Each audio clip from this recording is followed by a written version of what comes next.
Radio Silaturahim dan Rasil TV melalui YouTube. Masih di acara Alam Nasalan, di mana kami menghadirkan Oge Setiawan. Kita belajar agama secara aplikatif. Iya. Jadi bukannya knowledge, tapi mempraktekkan. Iya. Apa itu ikhlas, sabar, sholat, mempraktekkan. Sholat yang itu seperti apa. Betul. Ini ada pertanyaan dari Hari. Assalamualaikum Kang Oge. Waalaikumsalam. Saya Hari, saya setelah dia berhentikan kerja, sekarang saya narik online, tapi sekarang ini justru banyak masalah, terutama hutang yang melilit. Saya berusaha mendekatkan diri kepada Allah, tapi masalah terus ada, apa hambatan dari istri atau anak yang kurang ibadah, atau saya yang kurang khusyuk ibadahnya dan beramal solehnya. Mohon penjelasan. Oke, yang perlu disadari dulu Pak Hari ya, yang namanya masalah itu wajar. Wajar itu Rasul pun selevel Rasul yang ibadahnya luar biasa, banyak masalah atau sedikit masalahnya? Banyak. Masalah.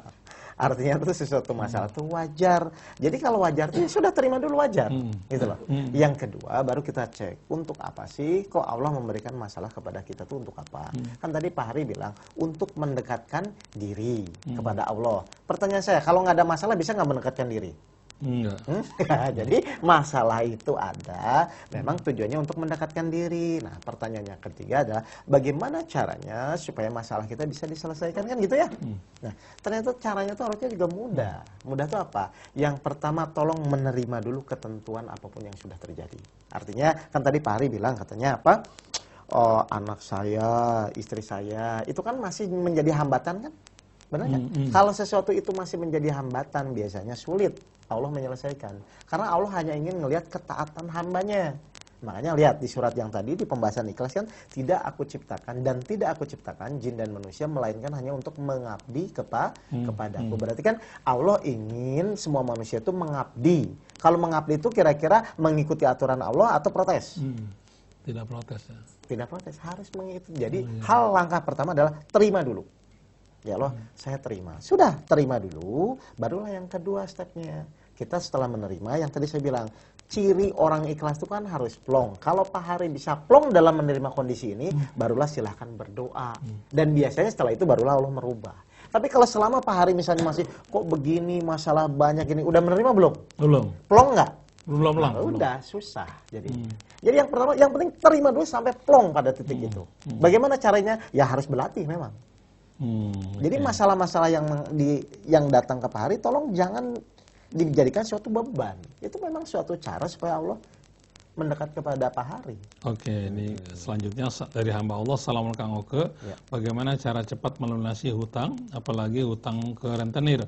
Bunganya tiap bulan bertambah terus. Nah, pertanyaan saya, Bapak Ibu ingin menggunakan masalah atau ingin menyelesaikan masalah itu dengan kemampuan Bapak Ibu atau dengan kemampuan Allah? Harus ditanya dulu kan si Bapak Ibunya. Misalnya kalau ingin dengan kemampuan Allah, berarti harus mengikuti cara Allah kan? Cara Allah untuk hal yang pertama, karena memang sudah hutang ke rentenir kan sudah. Gimana? Sudah terjadi kan? Oke, yang pertama terima. Terima itu artinya nggak usah takut, pokoknya datang ngomong bahwa saya ingin menyelesaikan secara cepat misalnya. Datangin aja rentenirnya. Nah, yang kedua, ikuti cara Allah. Yang kedua apa? Pelajaran kita yang pertama, yaitu sabar, diperbaiki, sholat diperbaiki. Karena kan ini menjadi penolong kan. Ngomong-ngomong ibu utangnya sampai miliar-miliar nggak Kang Hari nih 2M loh. makanya poin penting memang kita harus perlu praktek latihan tuh gitu. Sekarang pokoknya ingat, masalah apapun yang di depan kita, tolong sekarang dipahami di pikiran kita menjadi sarana kita untuk melatih sabar kita, untuk melatih ikhlas kita. Kan ini kan masalahnya. Misalnya ketika ada hutang banyak, misalnya paling apa sih yang ditakuti? Rentenir datang misalnya, atau debt collector datang. Bentak-bentak. Kan paling gitu aja. Nah, itu dijadikan sarana. Sarana apa? Oh, sabar itu kita harus bisa menerima kejadian yang tidak enak. Kalau rentenirnya muji-muji, kira-kira bisa kira-kira bisa jadi latihan sabar nggak? Nggak bisa. Nah, itu jangan dilarang. Pokoknya menjadikan sarana, apapun nanti rentenir apapun datangnya paling bentak-bentak kan paling ujungnya kan. Jadi kan sarana sebagai latihan kita belajar sabar. Kenapa? Karena itu salah satu syarat Allah menolong kita gitu loh Pak. Jadi kalau misalnya sekarang masih berpikir masalah itu menjadi masalah, sulit nantinya. Justru masalah yang menimpa itu menjadikan sarana untuk melatih keikhlasan kita, melatih kesadaran. Namanya sarana berarti kita butuhkan atau buang. Kalau sarana kita butuhkan atau tidak? Pokoknya hamba Allah ini bukan cuma buat kata-kata, tapi ini bisa benar kejadian, bisa dibuktikan. Bisa dibuktikan. Ikut aja pelatihan dari Alhamdulillah. Kang Oke ya. Iya.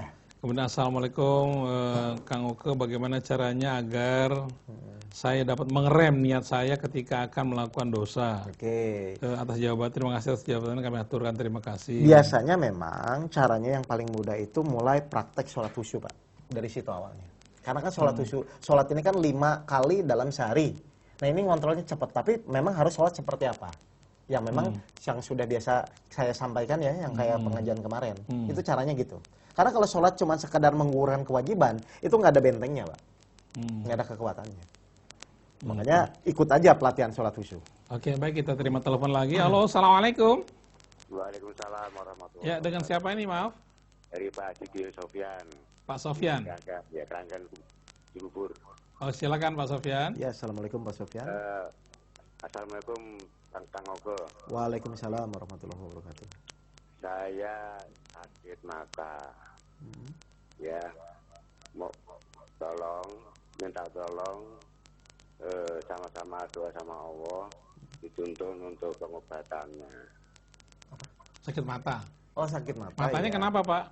Penglihatannya nggak jelas. Umurnya 61. 61. Baik, nanti dicatat saja namanya Pak Sofyan apa, ada nomor telepon saya Pak ya, kita japri aja kalau sakit-sakit ya Pak ya. Ya. Terima kasih Kang Oke. Ya, sama-sama Pak Sofyan. Assalamualaikum. Waalaikumsalam warahmatullahi wabarakatuh. Kalau sakit japri aja. Oh, nanti di japri aja ya, Pak Imam ya.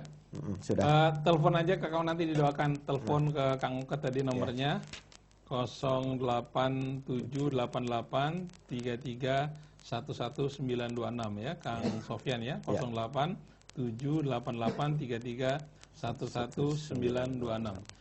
Kang Ok, bagaimana caranya berdoa atau sholat dengan rasa seperti apa? Baik. Jadi gini, sebenarnya yang paling gampang nih kita praktek aja ya, misalnya ya, praktek sama Pak Krisna nih. Kan kita ngomong rasa itu, rasa kan nggak bisa ditulis ya. Misalnya coba Pak Krisna jelaskan rasa manis. Manis adalah, bisa? Nggak bisa ya? Nah, berarti kita harus praktek sekarang. Nah, maaf, misalnya sekarang gini, saya ngeliatin Pak Krisna nih, ya. Oke, terus maaf, Pak Krisna misalnya nunduk. Ini praktek ya, Pak Krisna nunduk. Nah, coba nunduk, masih merasa saya liatin nggak? Enggak. Coba sekali lagi ya. Sekarang saya ngeliatin Pak Krisna nih ya, saya lihat ya. Oke, terus Pak Krisna nunduk. Nah, sekarang masih saya liatin nggak? Enggak merasa saya liatin. Hah? Merasa juga tuh. Lah, coba sekali lagi ya. Kita latihan rasa. Karena memang harus dilatih, Pak. Semua harus dilatih. Sekarang saya ngelihat Bapak nih. Nah, tolong sekarang Bapak nunduk. Sekarang saya nunduk nah, nih. Nunduk. Terus saya masih lihat. Kira-kira masih Pak Krisna masih merasa saya lihat nggak? Merasa. Nah, merasa kan? Merasa atau merasa? Sekarang gini aja. Misalnya kita sholat. Bapak yakin nggak bahwa Allah tuh maha dekat? Ya. Allah tuh mengawasi kita tuh, yakin nggak? Yakin. Tinggal saya diganti Allah aja kan. Pas sholat ingat, oh Allah tuh mengawasi kita. Kan harus latihan itu. Kayak tadi saya ngelihat Pak Krisna nunduk. Pak Krisna masih saya merasa liatin kan? Merasa. Nah, sama. Jadi ketika kita misalnya sholat menghadap Allah, kan yang sering biasanya kita lakukan, kita tidak merasa kalau Allah tuh mengawasi kita. Padahal Allah tuh kan mengawasi kita 24 jam. Detik per detik kan mengawasi kan? Nah, harusnya kita hadirkan rasa itu gitu loh. Cara latihannya seperti ini aja, gampang. Saya ngeliatin Bapak nunduk, pasti Bapak juga masih merasa saya liatin. Ya itu sama. Ketika misalnya saya sholat, misalnya Allahu Akbar, ingatlah Allah tuh maha dekat dan Allah tuh maha mengawasi kita. Nah itu yang akan mulai timbul, akan beda. Nah kalau sudah merasa diawasi kan nggak mungkin ngomong sembarangan, nggak mungkin cepat-cepat, nggak mungkin tidak tahu apa yang disampaikan. Dari rasa itu aja udah beda Pak.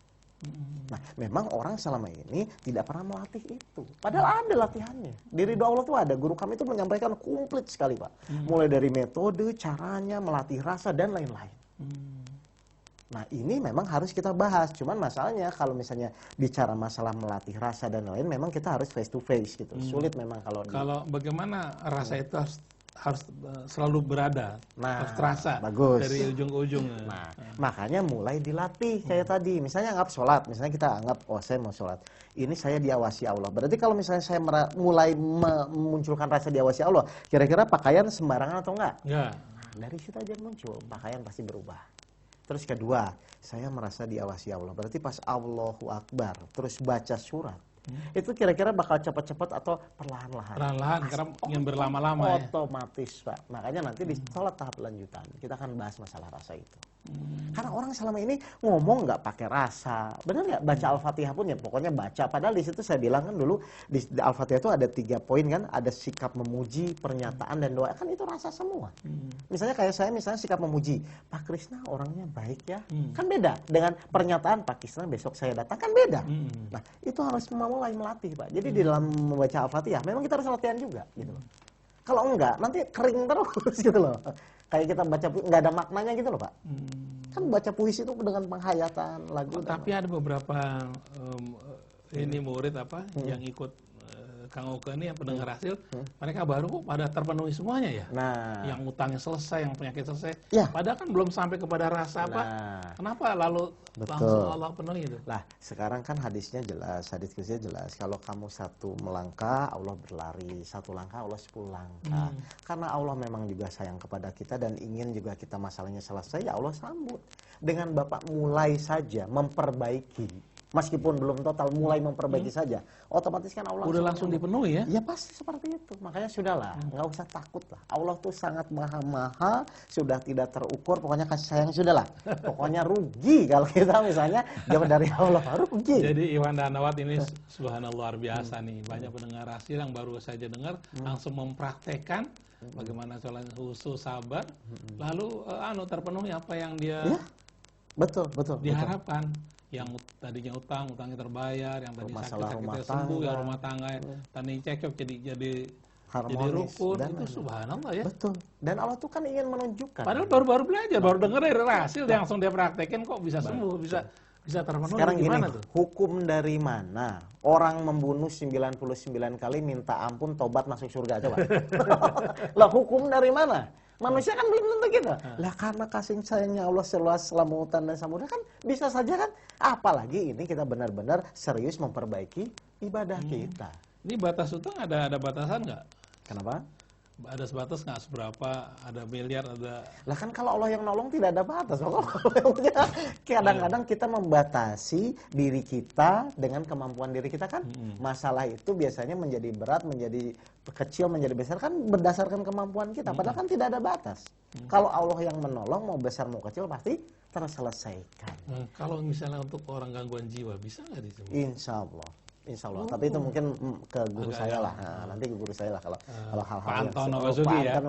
Nanti Pak Guru lah yang kesini nanti. Pak Anton Basuki nanti ya. Nanti kita undang lah kalau Pak Krisna ada berkenan. Silahkan kepada guru saya bicara apapun. Gitu. Oke, Anda yang mau ikut pelatihan silahkan hadir di Pendopo Silaturahim tanggal 17 Januari pukul 8.30. Ya, nanti ada pelatihannya. Betul. Dan Kang Oke ini sudah diundang-undang juga dan gratis, nggak perlu siapkan amplop. Kan tadi saya ingin dapat pahala kan jelas. Subhanallah, jarang-jarang nih. Udah berapa lama Kang Oke melakukan seperti ini, Kang Oke? Lah kan memang pokoknya dari awal ketika guru saya nyuruh berdakwah di 2010 itu kita sudah mulai berdakwah itu memang pantang sangat-sangat tidak boleh, Pak. Kenapa? Karena nanti saya rugi. Kalau cuman misalnya hanya didasarkan dengan misalnya apa yang saya terima, kan rugi, Pak. Padahal pahala itu kan nggak ada nilainya kan. Dan sebenarnya poin yang kedua guru saya menguatkan itu di surat Muhammad ayat 7. Barang siapa yang menolong agama Allah, maka dia akan mengukuhkan kedudukannya dan keluarganya. Luar biasa. Ya tinggal yakin atau tidak kan. Ternyata keyakinan itu bisa dibangun ketika kita memang ikhlas. Nah itu. Jangan coba-coba berusaha yakin kalau tidak ikhlas. Nggak bisa. Jadi keyakinan bisa dibangun kalau memang kita benar-benar ikhlas hanya kepada Allah. Salam Ustaz Yoke untuk bisa belajar sholat khusyuk berapa lama? Karena ada yang sampai lama dan bayarnya mahal lagi. Kang gratis berapa lama? Saya bisa belajar sholat khusyuk bersama Kang Pak Krisna berapa lama kemarin? Sebentar kan ya? 1 jam. 1 jam selesai. Suruh datang aja nanti. 1 jam gratis. Bisa belajar sholat khusyuk. Nggak usah lama lah ilmu Allah. Allah juga gratis kok. Oke. Kang Oke, bacaan sholat kan lain-lain. Bagaimana Kang Oke bisa akomodir mengakomodir itu semuanya? Ya, Gini Pak, saya udah bilang kan dari awal, saya tidak akan berbicara masalah khilafiyah. Khilafiyah itu silahkan saja bacanya memang sudah Bapak Ibu lakukan selama ini. Yang saya akan tambah adalah metode trik-trik saja supaya menuju khusyuk, itu aja. Jadi kalau misalnya bacanya silahkan yang selama ini sudah dipakai, misalnya kayak di doa iftitah kan ada dua ya, Allahu Akbar kabiro sama Allahumma bait ini, silahkan, kita tidak bahas mazhab, 4 mazhab silahkan digunakannya, tapi jangan dicampur-campur, yang penting ada dasarnya. Yang saya tambah tuh pertama adalah teknik seperti apa, yang kedua adalah rasa, ini nanti penjelasannya. Oke, Kang Oke, bagaimana cara melakukan tumanina? Nah, waduh, diulang lagi. Di YouTube saya aja gitu Pak. Di YouTube aja ya? Di YouTube saya kan ada. Tulisannya apa? Hasil TV ya? Okeu Setiawan. Oke Setiawan. OKEU Setiawan. Oke, Setiawan ada di YouTube ya? ada. Nanti itu jelas kok, ada praktek segala dan caranya bagaimana. Oke. Kang Oke, apakah bisa untuk kakek-kakek dan nenek untuk latihan ini? Semuanya.